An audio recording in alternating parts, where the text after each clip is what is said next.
नमस्कार दोस्तों, आप सभी का स्वागत है। आज ये ओवर थिंकिंग पर मेरा दूसरा वीडियो है। एक तो होता है सोचना और दूसरा होता है हद से ज़्यादा सोचना। अति हर चीज़ की बुरी होती है, हद से ज़्यादा सोचना भी बुरा है। हमारे बड़े बुजुर्ग कहते थे कि हमें हर काम सोच विचार कर करना चाहिए, लेकिन इतना अधिक भी सोचा जाए कि काम ही ना हो पाए तो यह संकट और मानसिक बीमारी बन जाता है।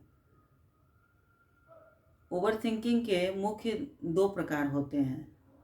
पहला प्रकार है कि बीते हुए कल के बारे में सोचते रहना, और दूसरा है भविष्य के बारे में सोचते हुए चिंतित रहना। ये दोनों ही प्रॉब्लम सॉल्विंग से पूरी तरह से अलग हैं। प्रॉब्लम सॉल्विंग में किसी नतीजे या हल पर पहुंचना शामिल है, जबकि ओवर थिंकिंग में ये सिर्फ समस्याओं से उलझना ही शामिल होता है।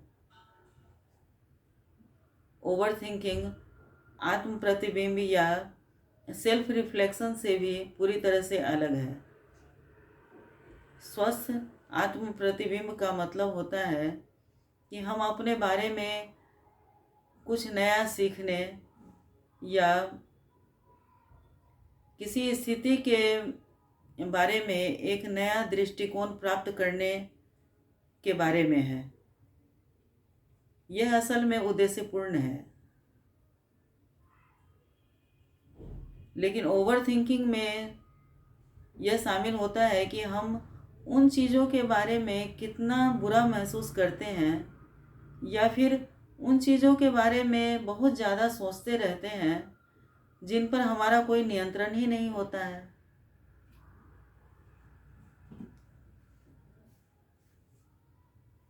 और यह हमारे जीवन में कोई नई चीज़ विकसित करने में हमारी कोई मदद भी नहीं करता है। प्रॉब्लम सॉल्विंग, सेल्फ रिफ्लेक्शन और ओवर थिंकिंग के बीच का अंतर उस समय के बारे में है जो हम गहन विचार में, गहन चिंतन में बिताते हैं।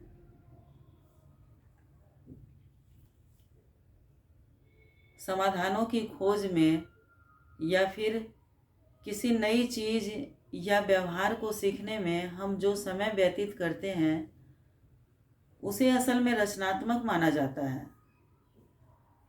लेकिन हम किसी चीज़ के लिए बहुत ज़्यादा सोचने में जो समय व्यर्थ करते हैं या फिर एक ही चीज़ को बार बार जो सोचते रहते हैं और उसमें जो समय लगाते हैं, चाहे वह 10 मिनट हो या फिर 10 घंटा, वह हमारे जीवन में कोई वृद्धि नहीं करता है। तो फिर यह हमें ही समझना है कि हमें प्रॉब्लम सॉल्विंग, सेल्फ रिफ्लेक्शन और ओवर थिंकिंग किस मोड पर जाना चाहिए।